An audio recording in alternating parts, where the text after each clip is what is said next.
রাস্তামান লাগিবই লাগিবই লাগিবই রাস্তামান লাগিবই লাগিবই লাগিবই আমার দাবি মানিবই লাগিব লাগিবই লাগিবই আমার দাবি মানিবই লাগিব লাগিবই লাগিবই গোয়ালপাড়া জেলার ধানবড়ি দ্বিতীয় খণ্ডের ধানবড়ি মুগা চমনির বুক চিরে বেরিয়ে গেছে ধানবড়ি বটারি পথ। রাস্তাটি 5টি গ্রামের মানুষের যাতায়াতের একমাত্র উপায়।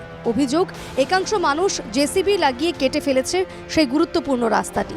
অভিযোগ উঠেছে একাংশ জবরদখলকারীর বিরুদ্ধে।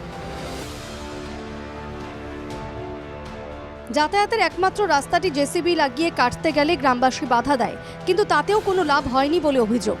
বাধ্য হয়ে বিক্ষোভে সামিল হন গ্রামবাসী।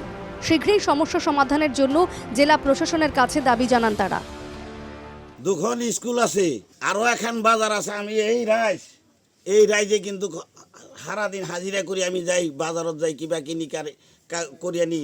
আমি এই রাস্তা খানোর কারণে রাইজে যাতে আমার এই রাস্তাখানি, রাইজের তো কোনো দুটা মানুষে 3টা মানুষে এই রাস্তাটা ব্লক করে দিছে।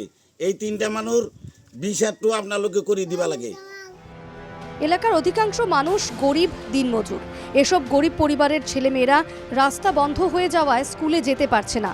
এই পরিস্থিতিতে জেলাশাসকের কাছে রাস্তা ফের খুলে দেওয়ার জন্য প্রয়োজনীয় পদক্ষেপ নেওয়ার আবেদন জানিয়েছেন গ্রামবাসী।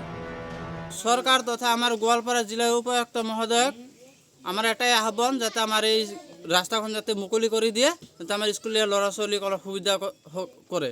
আমার ধানবড়ি আৰু বট্টারি মানুহগিলা বাজার যাবার অসুবিধা হয়েছে, রাস্তাখিনি কাটি দিছে।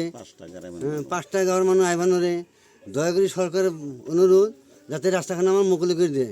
জিলা উপায়ুক্তৰ ওচৰত এটাই অনুৰোধ, এতিয়া আমাৰ ৰাস্তা 5টা 6টা গ্ৰামৰ ল'ৰা ছোৱালী স্কুলত যায়, বাজাৰত যায়, যেটা এটা অসুবিধা হৈছে রাস্তা এটা আমার মূল রাস্তা এটা।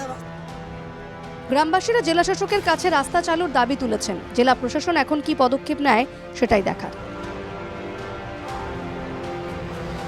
নগরবেড়া থেকে ইমতিয়াজ বুলবুলের রিপোর্ট, NK টিভি বাংলা।